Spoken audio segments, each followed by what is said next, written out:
It looked like a routine post-game question.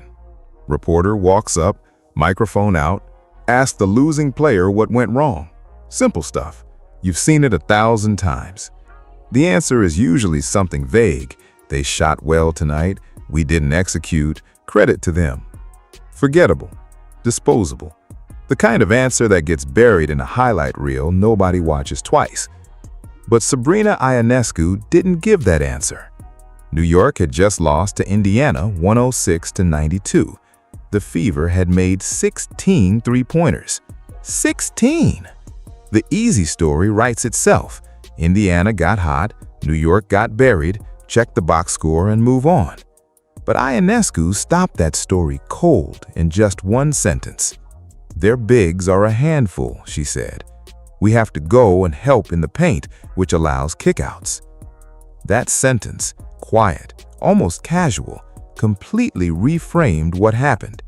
This wasn't a story about Indiana catching fire. It was a story about a defensive structure being slowly, methodically dismantled. And once you hear it that way, you can't unhear it.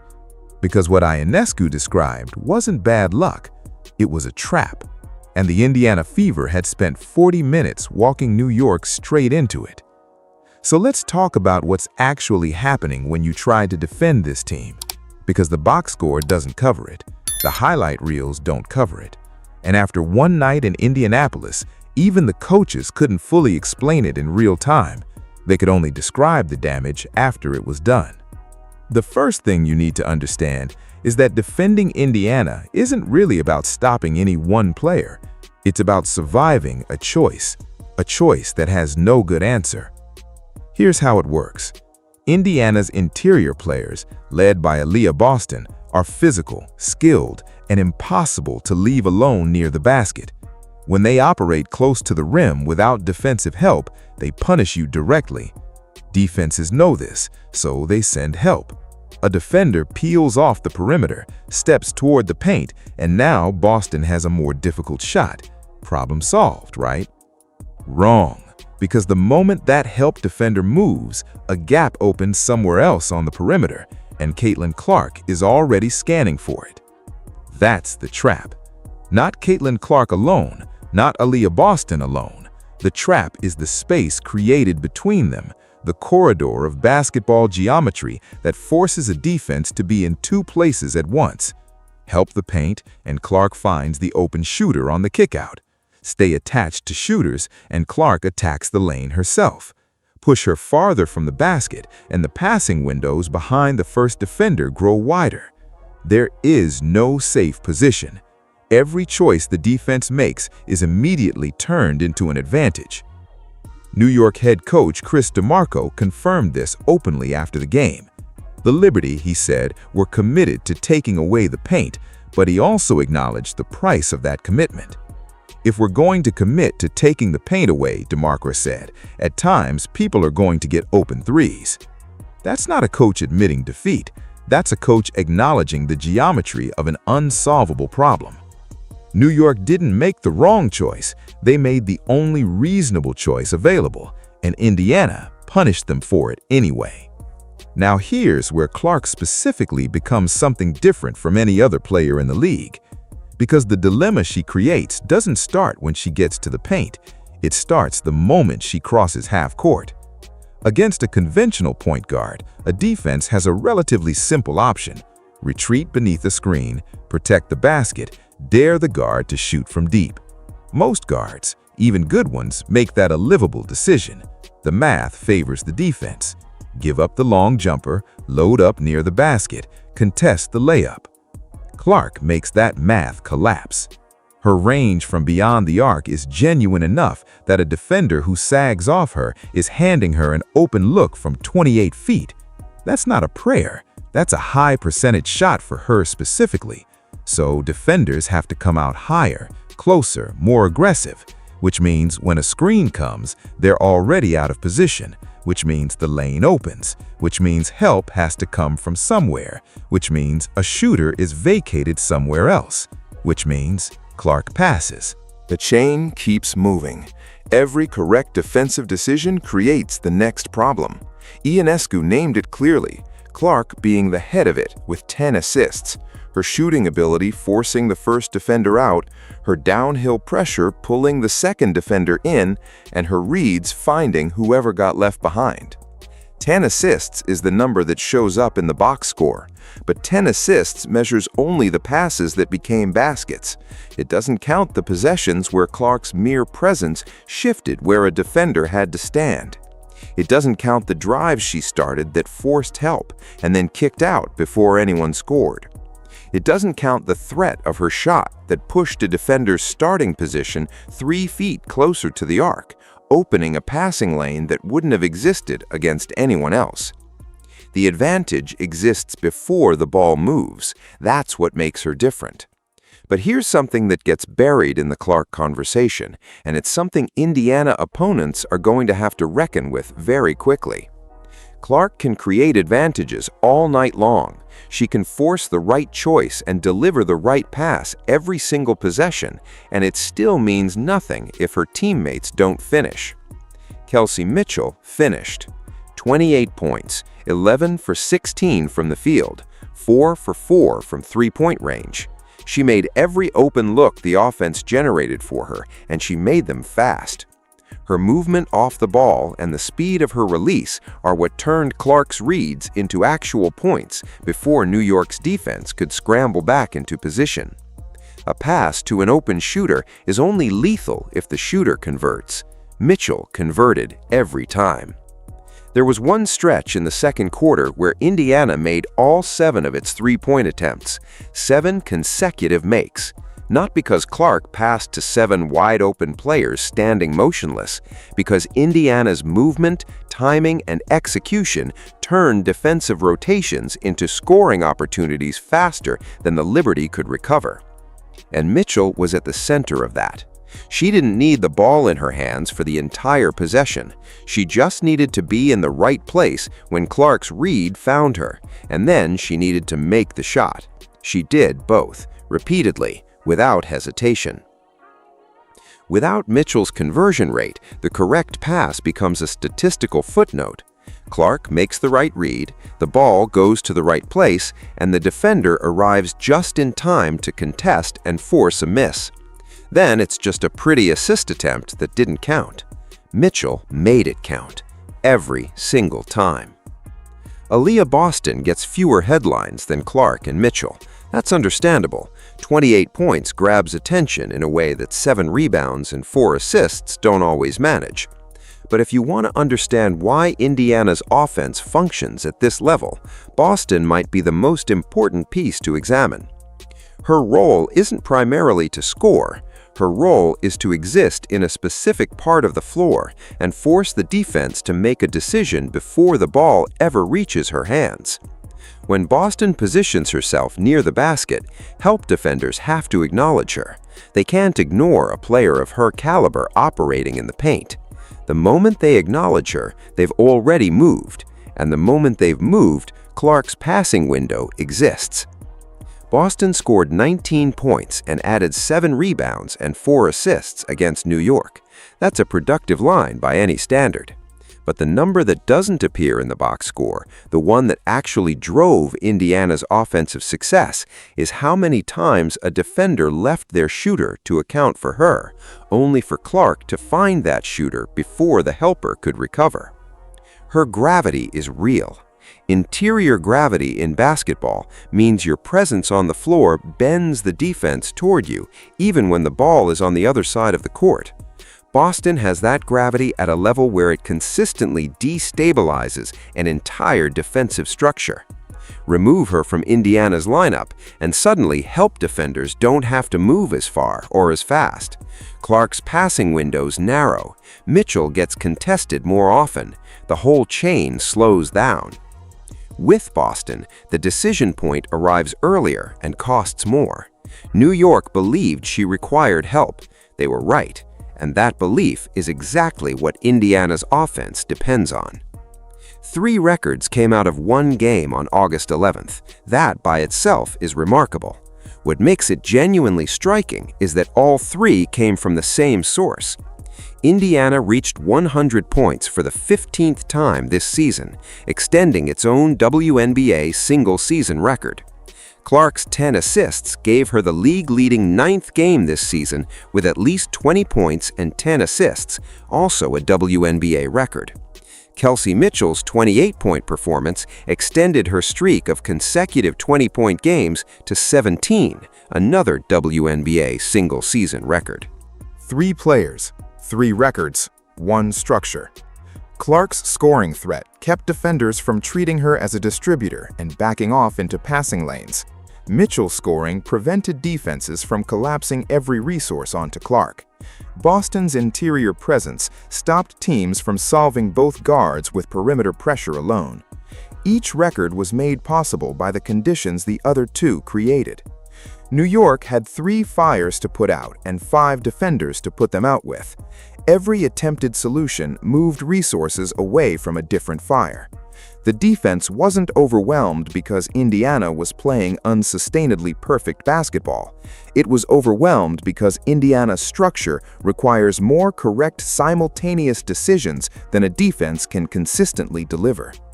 Here's the counter-argument that deserves a real answer, because it's not a bad one. Indiana shot roughly 64% from three-point range that night. That's not a normal number. That's not even a great night. That's an extraordinary one. The kind of conversion rate that even elite offenses can't promise on any given Tuesday. 11 makes on 14 first-half attempts includes not just outstanding shot creation, but also a level of accuracy that defenses might look at and say, they can't do that again. They might be right. Ionescu raised that point herself during her post-game remarks. If they don't make all of those shots, she asked, is it a different ball game? And then, honestly, she said she didn't know. That caveat matters. Indiana's margin grew that night because open players made difficult shots, late clock attempts, and the kind of contested looks that a defense might accept over the course of a full season. A scheme that consistently generates open threes is a great scheme. A scheme that generates open threes and converts at 64% is an historically good shooting night layered on top of a great scheme. But here's where the counter-argument breaks down. It's treating the 64% as the story. It's treating the made shots as the thing that needs to be repeated, and that's the wrong question. The right question is whether Clark can repeat the choice, not whether Indiana can repeat the percentage. That distinction is everything. Shooting percentage describes what happens after the ball leaves someone's hands. Advantage creation describes what happened before the release. Those are 2 completely different conversations, and mixing them up leads to the wrong conclusions about Indiana's offense. The defense sent help. That help exposed a passing lane.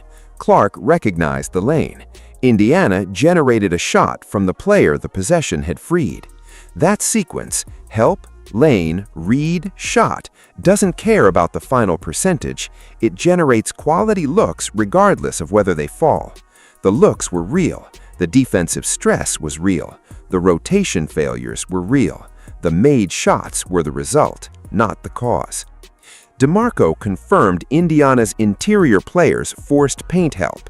Ionescu confirmed Clark directed the kickouts. Neither coach claimed all 16 threes came from identical possessions.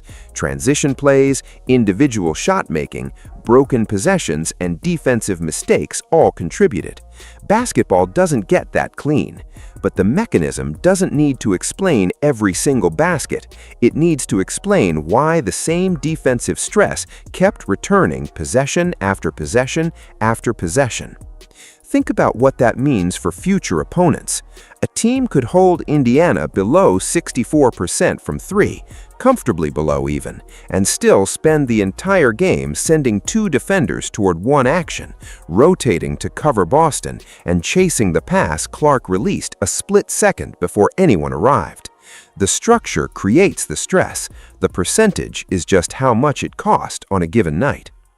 Dallas gets the first crack at answering this problem when Indiana visits on August 14th. The Wings already beat the Fever in their regular season opener back in May, 107-104, a game Clark finished with 20 points and 7 assists, but also 5 turnovers and a late three-point attempt to tie that came up short. That result gives Dallas a reference point. It also gives them false comfort if they lean on it too heavily. Clark's 10-assist game against New York was her 19th career performance with at least 20 points and 10 assists, already the most in WNBA history. Mitchell enters with 17 consecutive 20-point games. The Fever have scored 100 or more points 15 times this season. Indiana is not the same team Dallas beat in May, and the numbers say so clearly. The Wings have options. They can switch more actions defensively, keeping individual defenders attached to their specific matchups and reducing the immediate pressure on the paint. That approach can limit the kickout problem, but it may hand Boston a size mismatch near the basket or leave Clark operating against a slower defender with open space in front of her. They can try zone coverage, placing more bodies near driving lanes without committing a second individual defender to Clark in man-to-man. Zone defense can disrupt rhythm and muddy read and react offenses. It also gives an elite passer, which Clark absolutely is, fixed gaps to attack, particularly when Indiana can move the ball before the zone settles into position. Dallas can pressure Clark higher and more aggressively, trying to force the ball out of her hands before she builds momentum. New York's experience shows exactly what comes next in that scenario. The defense must rotate behind that pressure before Mitchell, Boston, or anyone else receives the pass. A half-second late is still late enough. Every adjustment changes what Indiana gets. None of them remove the need to make a choice. The more revealing test comes on August 22nd when Indiana returns to New York for the rematch. DeMarco will have everything: the same opponent, the same central organizer, and a complete post-game record of exactly what broke down in Indianapolis. He can change the initial coverage. He can shift help positioning. He can demand faster recoveries and earlier rotations. He has 2 weeks and a film room. What he cannot do is erase the competing threats that created the problem. If New York protects the paint again, their perimeter rotations have to arrive earlier without giving Clark a cleaner driving lane through the middle. If they stay attached to shooters, the first defender has to contain Clark without backup arriving behind them. If they send 2 defenders near the ball, the remaining 3 have to cover Boston, Mitchell, and the weak side with no wasted movement and no hesitation. None of that is impossible. New York has beaten Indiana before. Clark turns the ball over. Shooters miss. Screens arrive at bad angles. Help defenders can disguise their intentions long enough to disrupt a read. No offense operates at peak efficiency every possession, and Indiana's won't either. But the challenge isn't surviving one possession. It's the number of correct decisions required on every single possession. Indiana only needs one of those decisions to arrive late. Just one. One rotation that takes a half step too long. One defender who waits an extra beat before closing out. One moment where the defense is asking itself what to do when Clark has already decided. On August 11th, New York gave Indiana that moment repeatedly, and Clark made them pay every single time it appeared. Mitchell's 28 points punished the perimeter. Boston's 19 punished the interior. Clark's 22 preserved her status as a genuine scoring threat, not just a distributor, which meant New York could never assign a defender to shade solely toward her passing. And her 8 assists measured how often the ball reached the right answer after the defense committed somewhere it shouldn't have. That distribution of damage is harder to defend than one player going berserk. When a single player erupts for 45 points, you can double them, foul them, trap them, accept the kickouts, and trust your rotation. There's a clear target, a clear solution, or at least a clear attempt. Indiana gave New York no harmless destination. Every available player made the next rotation urgent. There was no pass Clark could make to someone the defense was willing to abandon. Every release found a real threat. The Fever won't shoot 64% from 3 every night. That's the part of August 11th most likely to drift back to normal. Defenses around the league can look at that number and find something resembling comfort there. But the sequence, the paint pressure pulling help, Clark reading the gap, the right player receiving the ball, the shot going up, that sequence doesn't require 64%. It requires execution. And Indiana has shown across 1,500-point games this season that the execution is consistent even when the percentages aren't historic. The shots can fall at an ordinary rate while the defense continues making an extraordinary number of decisions. That's the real problem. That's what Ionescu was actually describing when she answered what sounded like a routine post-game question. She wasn't narrating a hot shooting night. She was listing New York's defensive responsibilities in order. Handle the bigs, help in the paint, recover to the kickout, respect Clark's shot, contain her drive, survive the read. One possession can ask a defense to complete that entire checklist before the shot clock runs out. Dallas sees that checklist on August 14th. New York gets it again on August 22nd. And after both games, someone is going to walk up to the losing coach with a microphone and ask what went wrong. The answer is already written. It was written on August 11th in one sentence by the player who had just spent 40 minutes trapped inside it. Their bigs are a handful. We have to help in the paint, which allows kickouts. That's the choice. That's always been the choice. And right now, nobody in the WNBA has figured out how to make it go away.